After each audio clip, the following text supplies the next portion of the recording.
bird on a tree. I'm just sitting here. Hello student, एक बार फिर से स्वागत है आपके अपने YouTube channel wifi success classes में। आज हम स्टार्ट करेंगे पी ब्लॉक के तत्वों का अगला टॉपिक ऑक्सीजन परिवार। ऑक्सीजन परिवार स्टार्ट करने से पहले हम आपको बता देते हैं कि जो भी हम पिछला टॉपिक पढ़ रहे थे वो नाइट्रोजन परिवार से संबंधित था। समूह 5A के तत्वों को हमने पढ़ा था, या हम बोल सकते हैं समूह 15 के तत्वों के बारे में, उनकी भौतिक अवस्थाएं, रासायनिक अवस्थाएं, भौतिक गुण, रासायनिक गुण के बारे में बताया था। कौन से धातु होते हैं, कौन से अधातु होते हैं, कौन से हाइड्राइड होते हैं और कौन कौन से हाइड्राइड उनके उपयोगी होते हैं। अब अपना अगला परिवार होगा ऑक्सीजन परिवार समूह 16A के तत्व। समूह 16A के तत्वों को पढ़ने से पहले बता दें कि आपको सिर्फ दो ही परिवार पढ़ने हैं, नाइट्रोजन परिवार और ऑक्सीजन परिवार, जो आपके सिलेबस में शामिल हैं। इसके बाद में आता है आपका हैलोजन परिवार, बस उसके बारे में जनरल जानकारी होनी चाहिए। तो ऑक्सीजन परिवार के बारे में पढ़ते हैं, देखते हैं कौन कौन से तत्व ऑक्सीजन परिवार के अंतर्गत आते हैं। तो ऑक्सीजन परिवार के अंतर्गत आने वाले तत्व होते हैं जैसे है ऑक्सीजन, सल्फर, सेलेनियम, टेलुरियम और पोलेनियम धातु। तो यहाँ पर इनको कैल्कोजन भी कहते हैं, क्योंकि ऑक्सीजन के बाद में रखे गए हैं तो एक नाम इन्हें दे दिया गया अलग से, जिसे हम कहते हैं कैल्कोजन। तो आवर्त सारणी के समूह 16A के तत्व ऑक्सीजन परिवार कहलाते हैं, जिनमें ऑक्सीजन, सल्फर, सेलेनियम, टेलुरियम और पोलेनियम तत्व आते हैं। इन तत्वों को हम कहते हैं ऑक्सीजन परिवार, ऑक्सीजन फैमिली में। यानी कि ऊपर से नीचे की ओर जब जाते हैं तो समूह 6A, और इनमें बोलेंगे ऑक्सीजन पहले रखा गया है, फिर उसके बाद में सल्फर, फिर सेलेनियम, फिर टेलुरियम और उसके बाद में लास्ट में है पोलेनियम। ये 5 तत्वों का एक परिवार है जिसे हम कैल्कोजन भी कहते हैं। अब हम इनके बारे में जानेंगे कि उपलब्धता कैसी होती है, ऑक्सीजन कितना पाया जाता है, सल्फर किस मात्रा में पाया जाता है, सेलेनियम और टेलुरियम, पोलोनियम, ये तत्व किस अवस्था में, किन रूपों में, ठोस हैं, धातु है, गैस हैं, किस रूपों में पाए जाते हैं, तो इसके बारे में भी हम चर्चा करेंगे। तो सबसे पहले ये बात पढ़ लेते हैं कि आवर्त सारणी के समूह 16 या 6A में जो तत्व आते हैं वो ऑक्सीजन परिवार कहलाते हैं। और ऑक्सीजन परिवार में तत्व हैं ऑक्सीजन, सल्फर, सेलेनियम, टेलुरियम और पोलेनियम तत्व आते हैं। जैसे ऑक्सीजन में परमाणु क्रमांक होता है 8, सेलेनियम में 16 और सल्फर में 16, सेलेनियम में 34, टेलुरियम में 52 और पोलेनियम में 84। तो सबसे पहले इसके बारे में चर्चा करेंगे, बोलेंगे उपलब्धता अक्यूरेंस बताएंगे। तो बताएंगे कि ऑक्सीजन हमारे वायुमंडल में या बोले प्रकृति में 46.6% उपस्थित होती है। जो हमारी प्रकृति में वायुमंडल पाया जाता है उसमें ऑक्सीजन 46.6% तक उपस्थित होती है, यहाँ पर बात है। लेकिन विभिन्न गैसों के मिश्रण में इसकी मात्रा केवल 21% होती है। मिश्रण में जब हम पूरे वायुमंडल की बात करेंगे तो मिश्रण में ऑक्सीजन की मात्रा 21% होती है, जबकि एक तत्व के रूप में, तत्व यानी कि किसी के साथ भी जुड़ी हो सकती है ऑक्सीजन, किसी अन्य पदार्थ, बहुत से पदार्थों के साथ जुड़कर यौगिकों में होगी, तो लगभग ये 40% भाग बनाती है। और शुष्क वायु में ये होती है लगभग 21.94%। शुष्क वायु में जब ऑक्सीजन हमारी शुष्क वायु में होगी तो वो 21.94% तक पाई जाती है। लेकिन अन्य यौगिकों के साथ जुड़कर बहुत से यौगिक बनाती है तो ये 40% पाई जाती है। ये तो हो गई ऑक्सीजन की बात। फिर उसके बाद में आ जाती है सल्फर। सल्फर विभिन्न अयस्कों यानी विभिन्न अयस्कों और के रूप में पाया जाता है। जैसे हम जानते हैं जिप्सम, CaSO4 × 2H2O, ये जिप्सम है, इसमें सल्फर पाया जाता है। एप्सम को हम लिख देंगे ZnSO4 × 7H2O। इसके बाद ये गैलेना PbS लेड सल्फाइड में भी सल्फर पाया जाता है। उसके बाद ये जिंक ब्लेड ZnS, इन रूपों में सल्फर की मात्रा पाई जाती है। सल्फर एक बहुत ही क्रियाशील तत्व है जो अन्य धातुओं या तत्वों से क्रिया करके नए यौगिक का निर्माण करता है। पहली बात तो ये खनिजों और अयस्कों से प्राप्त होता है। दूसरा, सेलेनियम एक उपधातु है जो प्रकृति में प्रचुर मात्रा में पाई जाती है। ऐसे टेलुरियम भी एक धातु और अधातु के बीच का उपधातु है। कुछ धातु की मात्रा के धातु के गुण भी पाए जाते हैं। और पोलेनियम एक रेडियो एक्टिव तत्व है जो अल्फा, बीटा तथा गामा किरणें उत्सर्जित करता है, जिसको यूरेनियम और थोरियम के विघटन के बाद प्राप्त किया जाता है। और यूरेनियम और थोरियम एक रेडियो एक्टिव एलिमेंट होते हैं जो विघटित होने के बाद में बनाते हैं एक ऐसा पदार्थ जो खुद में एक रेडियो एक्टिव होता है, जो अपने से अल्फा, बीटा, गामा किरणें उत्सर्जित करता है। तो ये हो गई बात उपलब्धता की। अकुरेंस बताते हैं कि ऑक्सीजन प्रकृति में लगभग 46.6% पाया जाता है, लेकिन वायु में जब वायु का मिश्रण लेंगे तो उसमें लगभग 21.94% मात्रा होती है। उसके बाद हमने सल्फर को बताया, एप्सम और जिंक,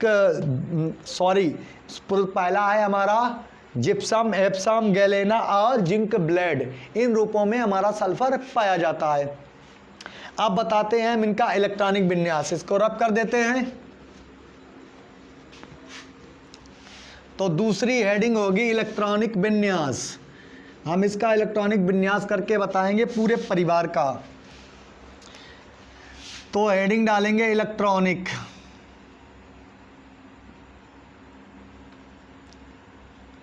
विन्यास, इलेक्ट्रॉनों का बंटवारा। इलेक्ट्रॉनिक विन्यास में एक लाइन लिखेंगे, समूह 16 या 6A के तत्वों के बाह्यतम कोश का इलेक्ट्रॉनिक विन्यास। इलेक्ट्रॉनिक विन्यास NS2 और NP4 पाया जाता है। इसके बाहरी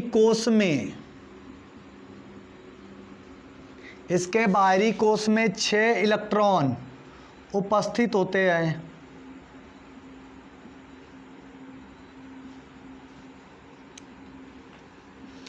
ये बात हो गई किसकी?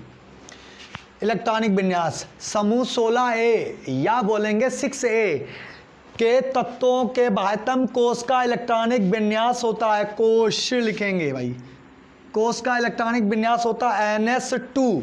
जब भी इसका इलेक्ट्रॉनिक विन्यास करेंगे तो अंतिम कक्षाओं में हमें मिलना चाहिए NS2 NP4 पाया जाता है। इसके बाहरी कक्षा में 6 इलेक्ट्रॉन उपस्थित होते हैं। तो अब हर एक तत्व का, जो भी ऑक्सीजन परिवार में पाए जाते हैं, उन तत्वों का हमें क्या करना होगा? इलेक्ट्रॉनिक विन्यास, इलेक्ट्रॉनों का बंटवारा। देखते हैं NS2 NP4 मिलता है या नहीं। तो इसको रब कर देते हैं। ये आपने जान चुके हैं कि समूह 16A या 6A के तत्वों के बाहरी कोश का इलेक्ट्रॉनिक विन्यास NS2 और NP4 पाया जाता है। ये देखते हैं, तो इलेक्ट्रॉनिक विन्यास करके बताते हैं। इसको रब कर देते हैं, जगह चाहिए होगी। तो आ जाते हैं, पहला है ऑक्सीजन 8 इलेक्ट्रॉन, उसके बाद में सल्फर, फिर सेलेनियम का 34, उसके बाद टेलुरियम Te इसका 52, और उसके बाद पोलिनियम इसका होगा 84। तो इलेक्ट्रॉनिक विन्यास करेंगे 1s2 2s2 2p4 आ गया है। इसका सामान्य इलेक्ट्रॉनिक विन्यास क्या होता है? NS2। N कोई मुख्य क्वांटम नंबर, ठीक है। मुख्य क्वांटम नंबर यानी मतलब होता है एक परमानेंट क्वांटम नंबर, तो यहाँ पर आ जाएगा NS4 NP4। ये इलेक्ट्रॉनिक विन्यास अंतिम कक्षाओं का चाहिए। ऑक्सीजन का मिल गया 2s2 2p4।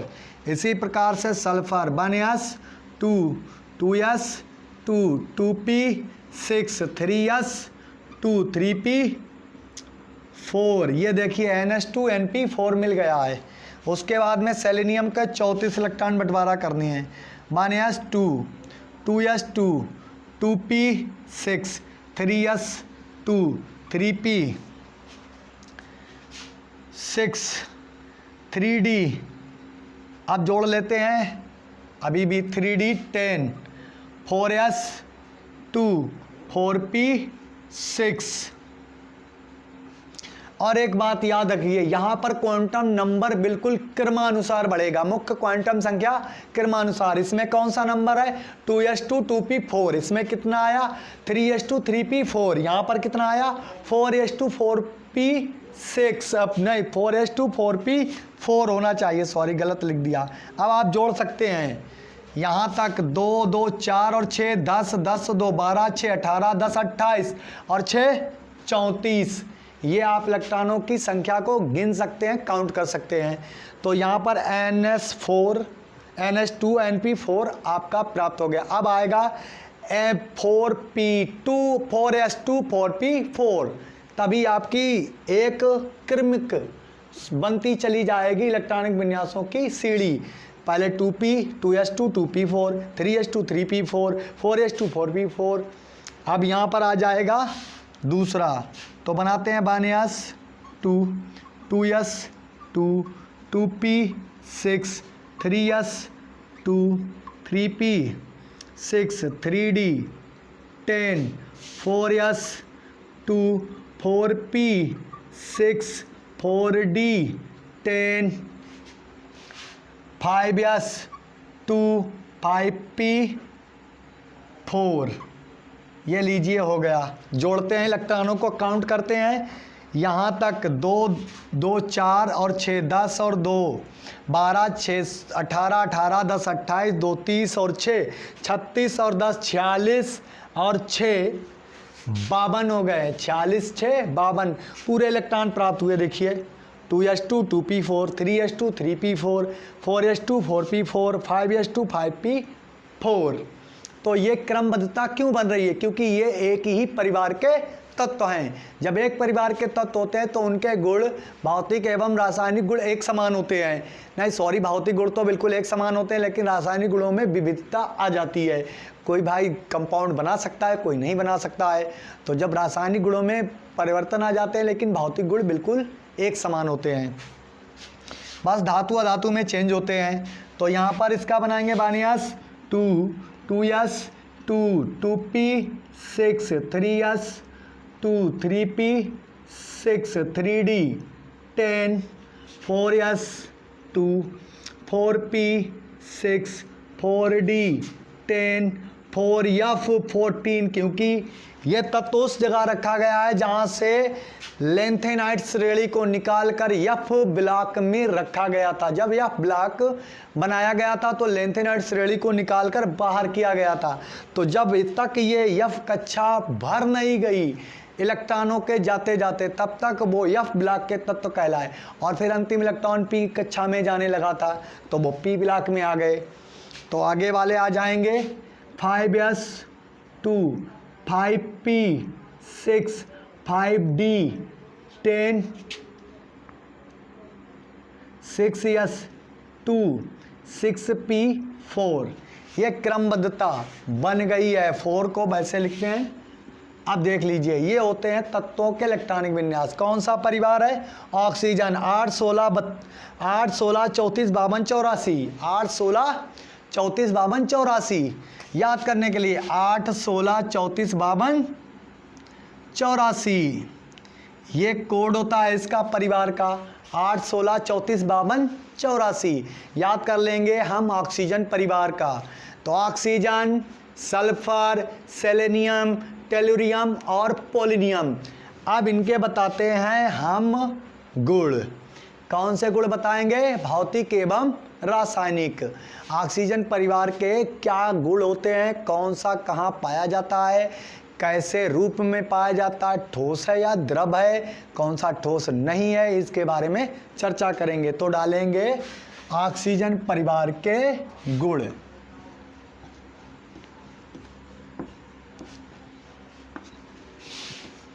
इसको रब कर दें। ओह,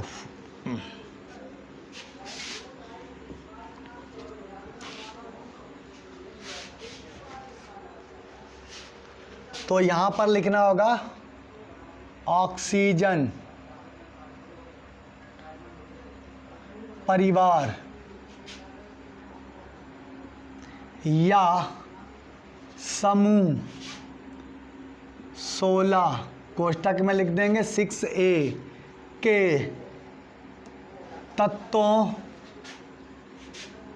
के गुण। तो ये आपकी हेडिंग बन जाएगी ऑक्सीजन परिवार या समूह 16 6A भी बोलते हैं के तत्वों के गुण। तो गुण दो ही प्रकार के होते हैं। पहला होता है भौतिक गुण। तत्वों के भौतिक गुण क्या हैं? भौतिक गुणों के अंदर बहुत सी हेडिंगें आएंगी, बताना होगा भौतिक गुण में क्या क्या है। तो पहली हेडिंग पड़ेगी इसकी ए, परमाणु व आयनिक त्रिज्याएं।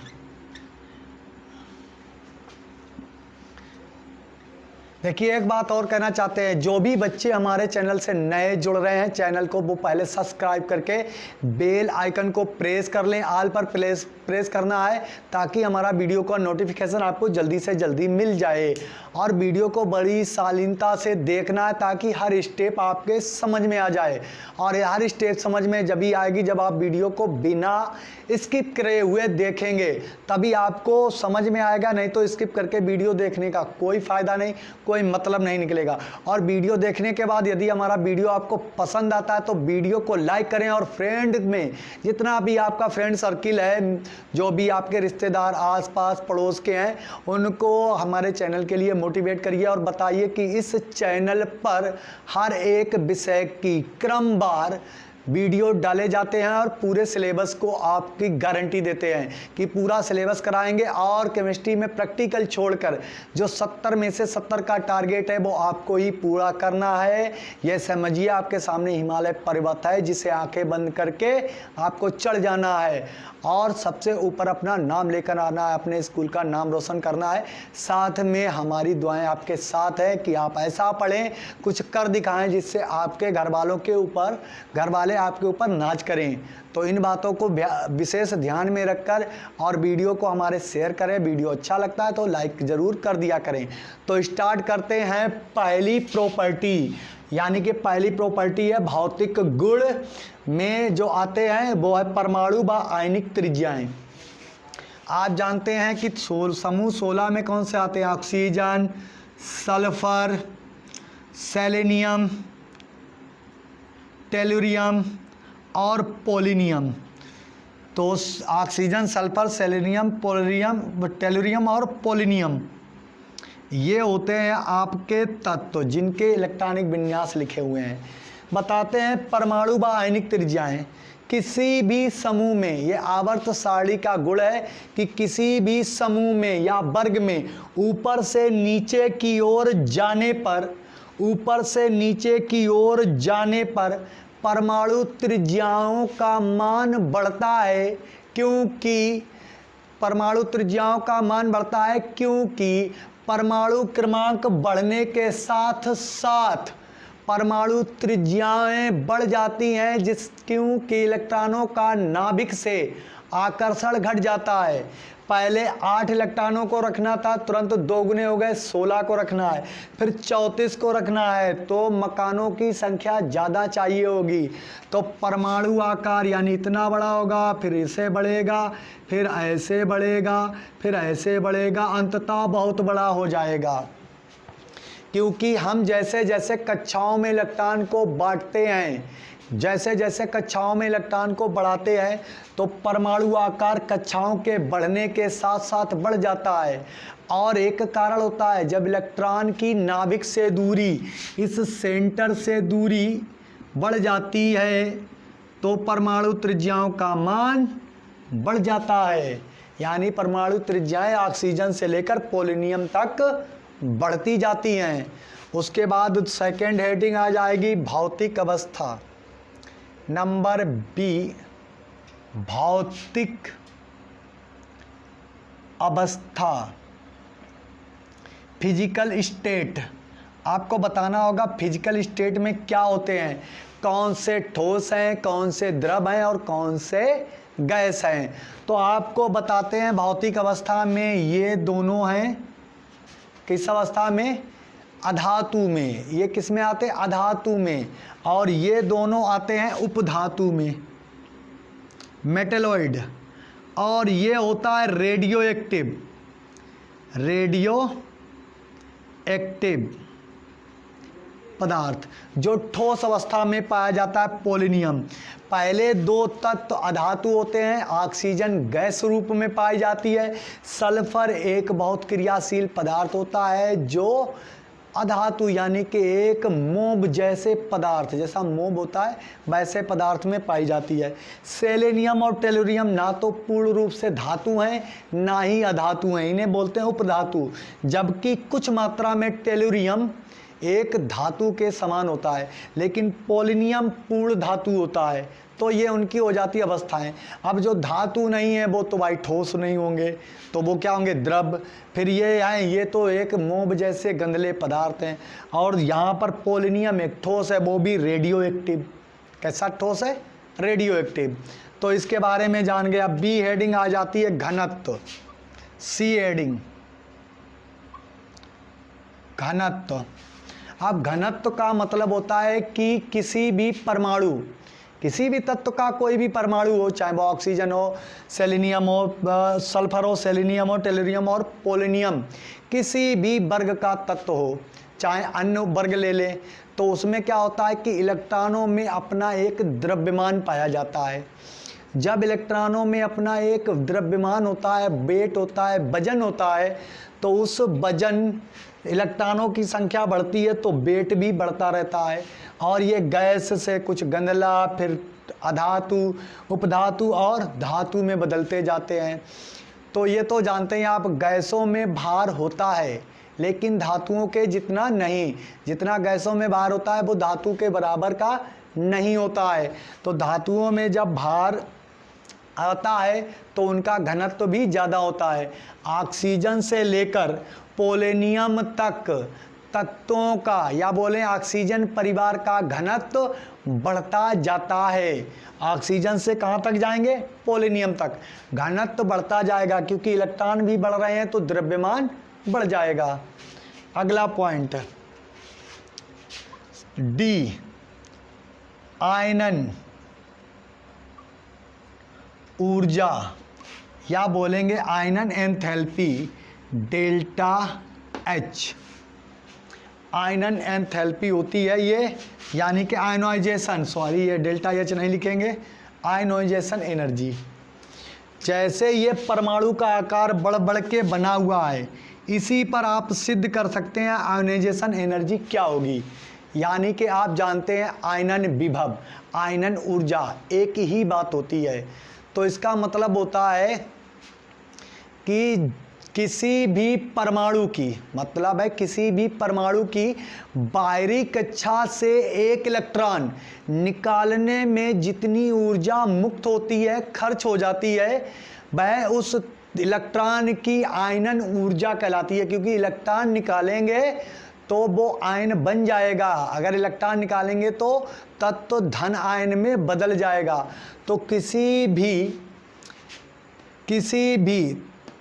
तत्व के, या बोलेंगे ऑक्सीजन परिवार के एक परमाणु की बाहरी कक्षा से एक इलेक्ट्रॉन को खींच ले जाने में जितनी ऊर्जा की आवश्यकता होती है या जो ऊर्जा खर्च होती है उसे हम आयनन ऊर्जा कहते हैं, आयनन एंथैल्पी कहते हैं। तो आप देख लीजिए, जिसका घर छोटा होगा उससे इलेक्ट्रॉन खींचने में बहुत ताकत लगेगी, और जिसका बड़ा होगा तो उस घर में से जल्दी से इलेक्ट्रॉन निकाल लेंगे, क्योंकि दूरी नाभिक से बढ़ जाएगी। सभी इलेक्ट्रॉन किसकी ओर अट्रैक्ट करते हैं? नाभिक की ओर। दूरियां बढ़ रही हैं बंधों की, क्योंकि त्रिज्याएं बढ़ जाती हैं। ये देखिए, सभी इलेक्ट्रॉनों का आकर्षण नाभिक की ओर होता है। किसकी ओर? नाभिक की ओर। जैसे जैसे परमाणु का आकार बढ़ेगा, त्रिज्याएं बढ़ेंगी, तो आयनन ऊर्जा भी घट जाएगी। अब देखिए, अगर किसी भी तत्व को ऑक्सीजन से इलेक्ट्रॉन निकालना है, बहुत छोटा परमाणु है, कौन छोटे घर में चोरी करना चाहेगा, कौन अपनी जान आफत में लेगा? तो जैसे जैसे अब क्या होता है, इलेक्ट्रॉन नाभिक से खिंचे हुए हैं बहुत पावर से, अब इलेक्ट्रॉन को निकालने में ज़्यादा ऊर्जा खर्च होगी, तो उसके बाद में ये परमाणु कुछ बड़ा हो जाता है, तो बड़े परमाणु में आसानी हो जाती है। ये उससे भी बड़ा हो जाता है तो और आसानी हो जाती है, ये उससे बड़ा, और लास्ट में बचता है आपका पोलोनियम। जैसे जैसे परमाणु त्रिज्याएं बढ़ेंगी तो आयनन ऊर्जा का मान घटता जाएगा, क्योंकि परमाणु क्रमांक बढ़ने के साथ साथ परमाणु त्रिज्याओं में वृद्धि हो जाती है। यही आपको बात समझानी है। उसके बाद में आपको बताना है नंबर ई, बंधन ऊर्जा। ये आयनन ऊर्जा और बंधन ऊर्जा सेम एक समान है। जिस भाई परमाणु का आकार छोटा होगा वो इलेक्ट्रॉन को जल्दी से अपनी ओर आकर्षित करेगा। इलेक्ट्रॉनों का घन जो एक खिंचाव होगा, इंटरमोलिकुलर फोर्स होगा दो कणों के बीच में, वो ऑक्सीजन का ज़्यादा होगा, सल्फर का कम, सेलेनियम का उससे कम, और टेलुरियम का उससे कम, और फिर सबसे बाद में होगा किसका? पोलोनियम का। तो हम जब समूह 16A या 6A में ऊपर से नीचे की ओर जाते हैं, परमाणु त्रिज्याओं के मान बढ़ने से परमाणु का आकार बढ़ जाता है और इनकी बंधन ऊर्जा घट जाती है। बंधन ऊर्जा घट जाती है। ऑक्सीजन बहुत पावर से जुड़ा होता है किसी भी यौगिक से, जल्दी से हम ऑक्सीजन को किसी में से रिड्यूस यानी अपचयित नहीं कर सकते हैं। आगे आ जाती है DEF, विद्युत ऋणात्मकता, इलेक्ट्रोनेगेटिविटी। ये भी भाई इन्हीं परमाणु त्रिज्याओं के आधार पर आप आसानी से समझ सकते हैं।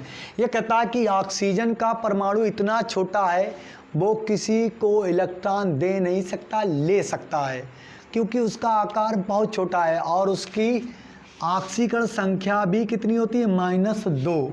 क्यों होती है? क्योंकि उसका परमाणु का आकार है छोटा है, किसी के इलेक्ट्रॉन ग्रहण कर देगा लेकिन देगा नहीं।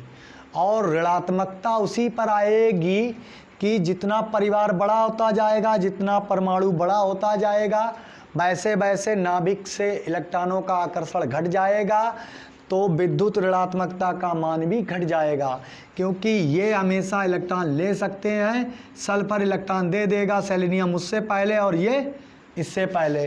तो बोलेंगे समूह 16A, समूह 16 या 6A के ऑक्सीजन परिवार में ऊपर से नीचे की ओर जाने पर विद्युत ऋणात्मकता का मान घट जाता है।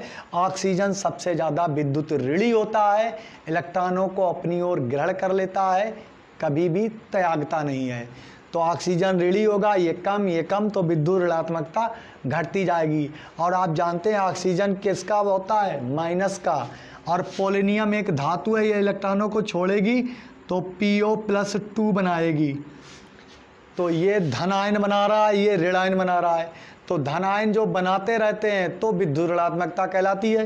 यहाँ तो ये ऋण आयन बनाते रहते हैं, लेकिन यहाँ पर तो धन आयन बना लेंगे तो विद्युत ऋणात्मकता घटती जाती है। अगला पॉइंट लिखेंगे, आबंध प्रकृति। आबंध प्रकृति आप जानते हैं कि एक ऑक्सीजन ऐसा तत्व है जो आयनिक और सहसंयोजक, कैसा, आयनिक और सहसंयोजक, केवल ऑक्सीजन आयनिक और सहसंयोजन बंध का निर्माण करता है, बाकी ये 4 तत्व केवल सहसंयोजक बंध का निर्माण करते हैं। देखिए, अगर हम लिखें नाइट्रिक ऑक्साइड, तो नाइट्रोजन और ऑक्सीजन के बीच में डबल बॉन्ड है, जब भी ये टूटेंगे तो नाइट्रोजन पर +2 और ऑक्सीजन पर -2 आएंगे। ये तो हो गया है कैसा बंध, आयनिक। और इसके बाद में अगर ये देखें तो ये बराबर के साझे से बंध बने हुए हैं, तो ये कैसे बंध है, सहसंयोजक बंध। तो ये ऑक्सीजन केवल ऐसा तत्व है जो आयनिक और सहसंयोजक बंध दोनों निर्माण कर लेता है। बाकी सभी तत्व से, चाहे वो सल्फर हो, सेलेनियम हो, टेलुरियम हो और पोलोनियम, सभी सहसंयोजक बंध बनाते हैं। ये आयनिक भी बनाता है। उसके बाद में आ जाता है संयोजकता। इधर रब कह देते हैं, जगह नहीं बची, चलो इसको यहीं पर बताते हैं।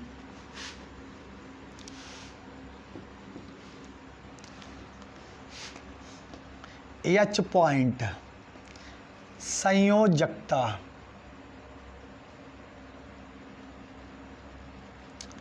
संयोजकता का मतलब होता है कि बाहरी कक्षा में कितने इलेक्ट्रॉन हैं, कितने इलेक्ट्रॉन हैं। तो हम जनरली देखते हैं कि बाहरी कक्षा में 2s2 और 2p4 होता है।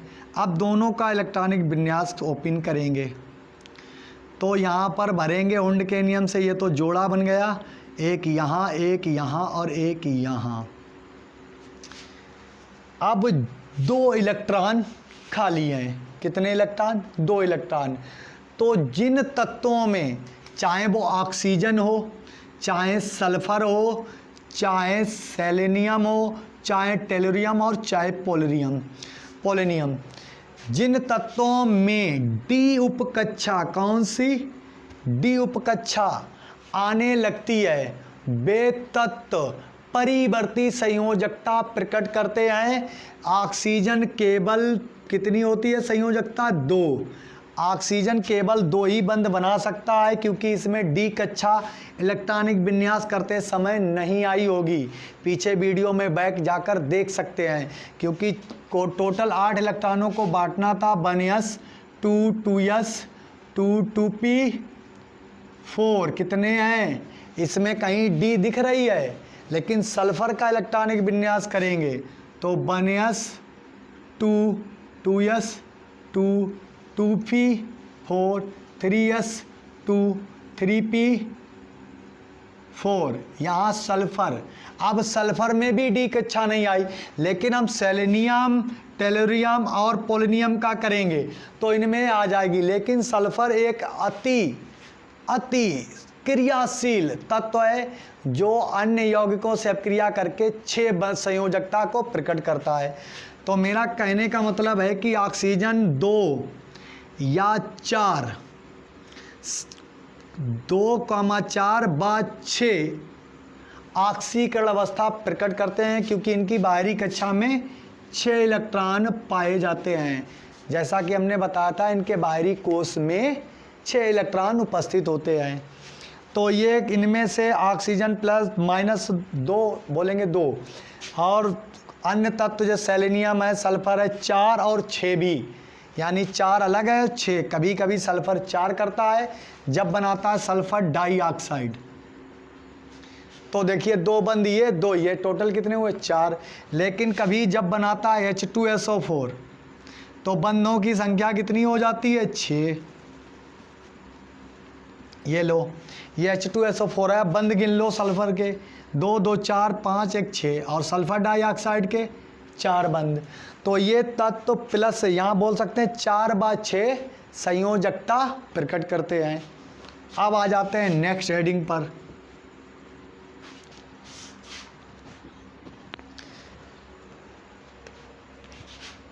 आई,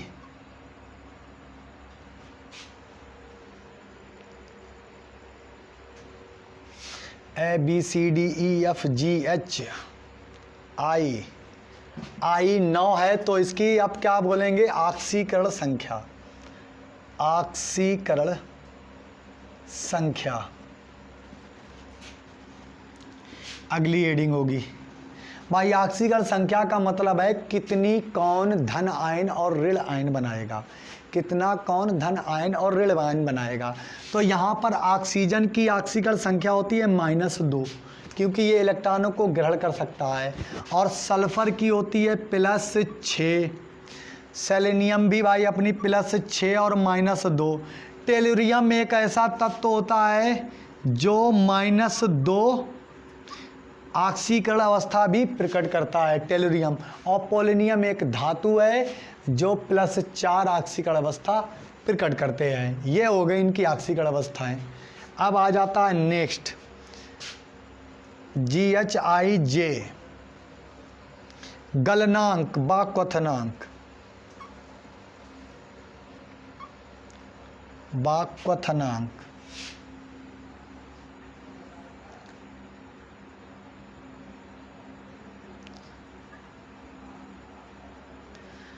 गलनांक और क्वथनांक में जानेंगे कि मेल्टिंग और बॉइलिंग पॉइंट क्या होता है। भाई ऑक्सीजन एक बहुत नॉर्मल तत्व है, जल्दी से गलन अवस्था में आ जाएगा। सल्फर, सेलेनियम, तो हम क्या बोलेंगे, नीचे आ जाती है धातु, ऊपर है अधातु। तो ऊपर से नीचे की ओर जाने पर समूह 16 में या 6A में बोलेंगे, या बोल देंगे हम मेन अपना ऑक्सीजन परिवार।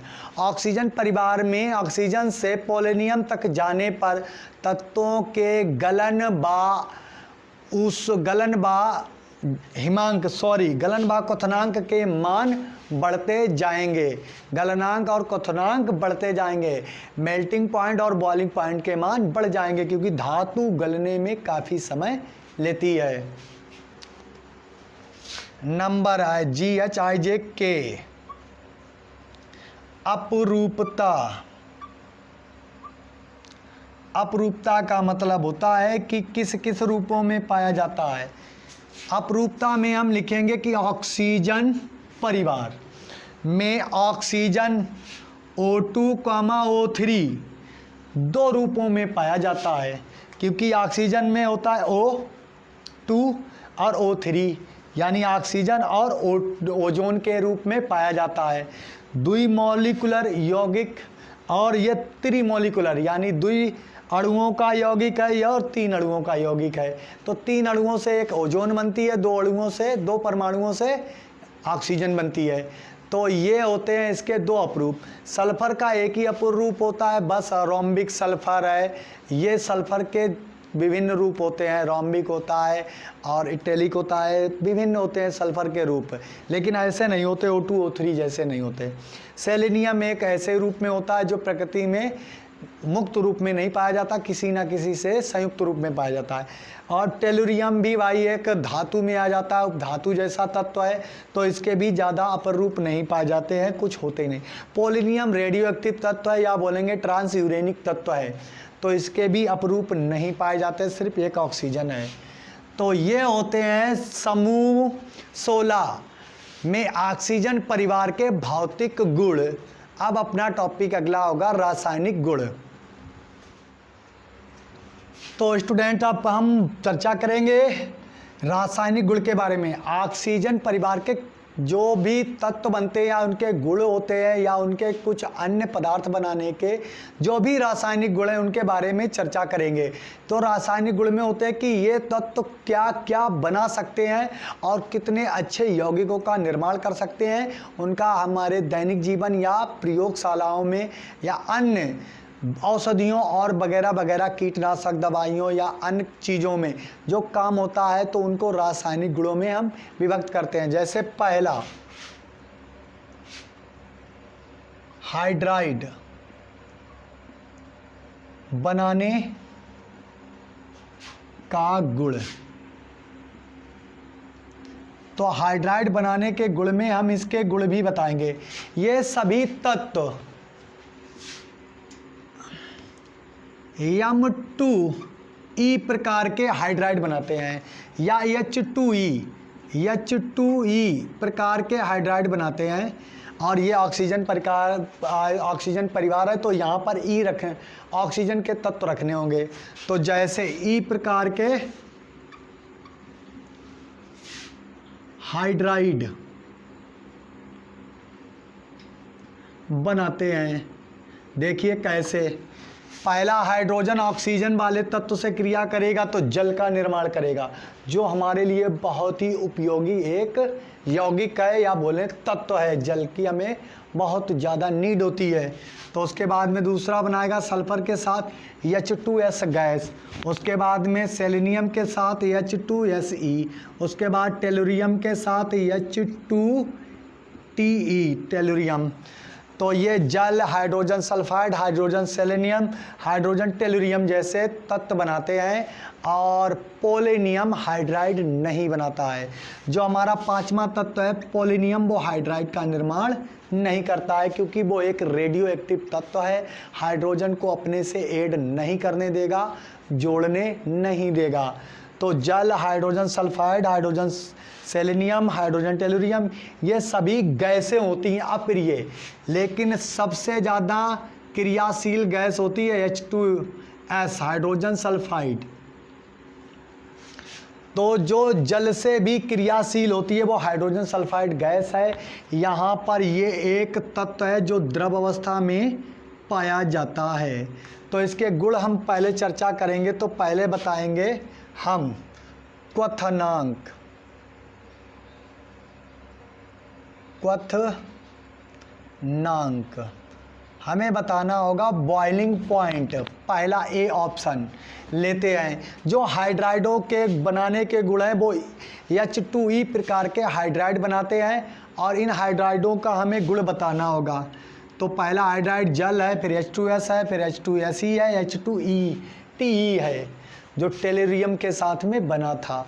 तो इसका गुण बताना होगा। ये भाई एक अधिकतम बोले तो अधिकतम क्वथनांक वाला यानी 100 डिग्री सेंटीग्रेड पर शुद्ध जल खौलता है।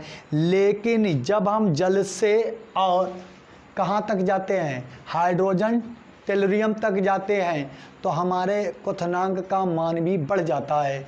और एक कारण बताते हैं कि ये सभी अप्रिय गैसें हैं, अप्रिय गैसें हैं जो हमें सूंघने में बिल्कुल अच्छी नहीं लगती। और जल एक ऐसा आणविक तत्व है जो उदासीन माध्यम में होता है जिसकी हमें आवश्यकता होती है। तो सबसे ज़्यादा यहाँ पर क्वथनांक जल का ही होगा, लेकिन किसी कंडीशन में इनके क्वथनांक बढ़ जाते हैं। अब बी हेडिंग, ऊष्मीय स्थायित्व। ऊष्मा के प्रति कौन कौन मजबूती से रहेगा।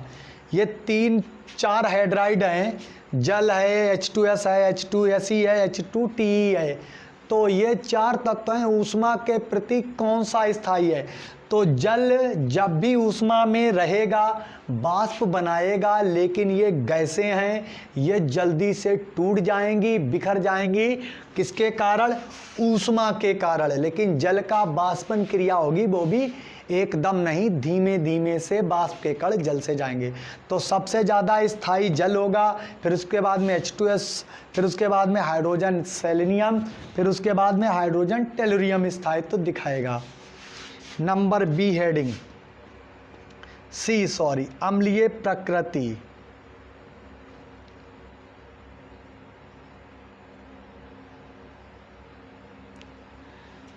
यहाँ पर जो है इन गैसों की अम्लीय प्रकृति जल से अधिक नहीं होगी, क्योंकि जल हाइड्रोजन आयन को ऐड करके हाइड्रोनियम आयन बनाता है। H3O+ को बोलते हैं हाइड्रोनियम आयन।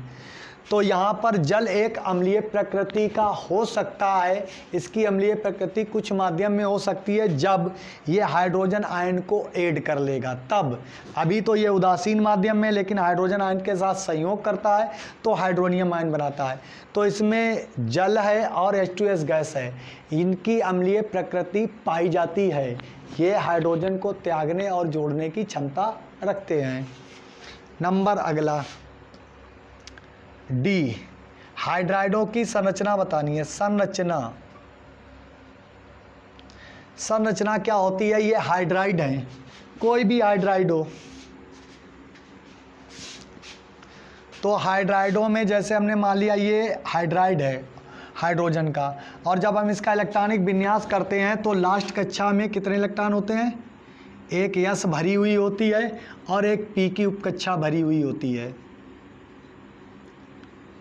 तो ये दो क्या हैं हमारे अयुग्मित इलेक्ट्रॉन, ये तो बंध बनाएंगे हाइड्रोजन से इस प्रकार से, लेकिन ये दो जोड़े अन्य किसी तत्व से क्रिया करने के लिए बने रहेंगे, जिनमें दोनों हाइड्रोजन के बीच संकरण होगा sp3 और इनके मध्य कोण होगा 104 डिग्री 5 मिनट का कोण होगा। हाइड्रोजन और हाइड्रोजन के मध्य 104 डिग्री 5 मिनट का कोण होगा, जिसमें हाइड्रोजन ये बंध बनाए चाहे ये बंध बनाए sp3 संकृत होगा, क्योंकि जब ये इलेक्ट्रॉन इधर से उधर फुदकते रहेंगे दोनों, तो ये यस की एक कक्षा और पी की 3 कक्षा, किसी से भी हाइड्रोजन इस कक्षा से इस कक्षा से इस कक्षा से इस कक्षा से बंध बना सकता है। तो दो कक्षाओं में एक यस की घात 1 और पी की घात 3, तो हो जाता है sp3, यानी इसकी कक्षा 1 और पी की 3 कक्षाओं पर खतरा मंडराता रहेगा, बंध किसी से भी बन सकता है, तो संकरण बोलेंगे sp3। अब आ जाते हैं हैलाइड, ये तो हो गए हाइड्राइड, इसको रब कर देते हैं, बी हेडिंग डालेंगे दूसरी, हैलाइड।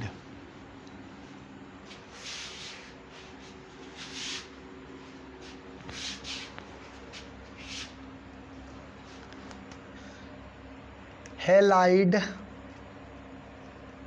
बनाने के गुण तो आप जानते हैं, हैलोजन कौन से होते हैं, फ्लोरीन, क्लोरीन, ब्रोमीन और आयोडीन, और इनको एक नाम से सिर्फ पुकार देते हैं एक्स सिंबल से, एक्स इसका सिंबल होता है, एस्टाबीन को हम नहीं लिखते हैं। तो ये सभी तत्व ऑक्सीजन परिवार के जितने भी तत्व हैं वो MX3 बा MX6 प्रकार के अलावा ट्राई डाई हैलाइड भी बनाते हैं, लेकिन ये परमानेंटली है, कभी कभी डाई और ट्राई हैलाइड भी बना लेते हैं, जैसे H2Cl2 और SeCl2 Se2Cl2, ये हैलाइड भी बना लेते हैं। यहाँ कितने हैलोजन लगे, 2, तो ये डाई हैलाइड भी बनाते हैं, लेकिन ट्राई और हेक्सा हैलाइड की बहुत इंपॉर्टेंट होती है। जैसे इसके उदाहरण बताएं, H2 या H2F3 और एक HF होता है OF3, ऐसा लिखेंगे, या लिख देंगे हम SF3, SF6, ये सल्फर ट्राईफ्लोराइड भी बनाएगा, सल्फर हेक्साफ्लोराइड भी बनाएगा। फॉर एग्जाम्पल जैसे हमारा लिखा हो सल्फर हेक्साफ्लोराइड और ट्राईफ्लोराइड, तो सल्फर में 3 फ्लोरीन जुड़ जाएंगे इस प्रकार से और एक युग्म बना रहेगा, तो ये सल्फर ट्राईफ्लोराइड और हेक्साफ्लोराइड इस प्रकार से बनाएगा, जिन्हें हम कहते हैं संकुल यौगिक।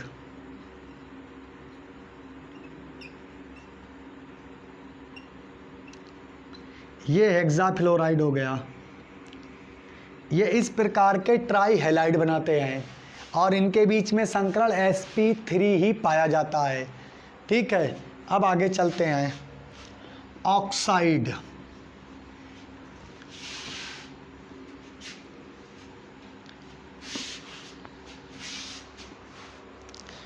ये तत्व तो अब यहाँ पर हैलाइड की जगह पर ऑक्साइड लिखेंगे। ऑक्साइड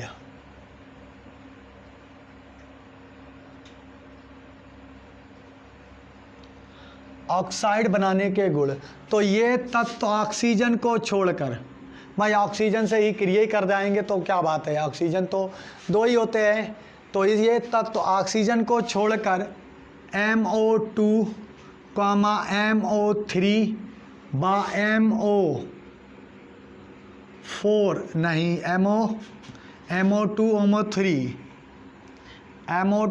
MO2 प्रकार के कितने ट्राई ऑक्साइड बनाते हैं।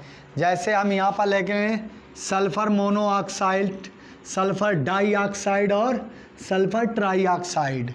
फिर उसके बाद में लिख सकते हैं सेलेनियम ऑक्साइड। सेलेनियम डाइऑक्साइड नहीं बनाता है, लेकिन सेलेनियम ट्राइऑक्साइड बनाता है। उसके बाद में टेलुरियम मोनोऑक्साइड, टेलुरियम डाइऑक्साइड और टेलुरियम ट्राइऑक्साइड बनाता है। ये तत्व SO, SO2, SO3 selenium oxide die नहीं बनाता है, सेलेनियम ट्राइऑक्साइड बनाता है। तो ये हो गए इनके ऑक्साइडों की प्रकृति कि ये इस प्रकार के ऑक्साइड भी बना लेते हैं। अब इसके बाद में नेक्स्ट आ जाते हैं।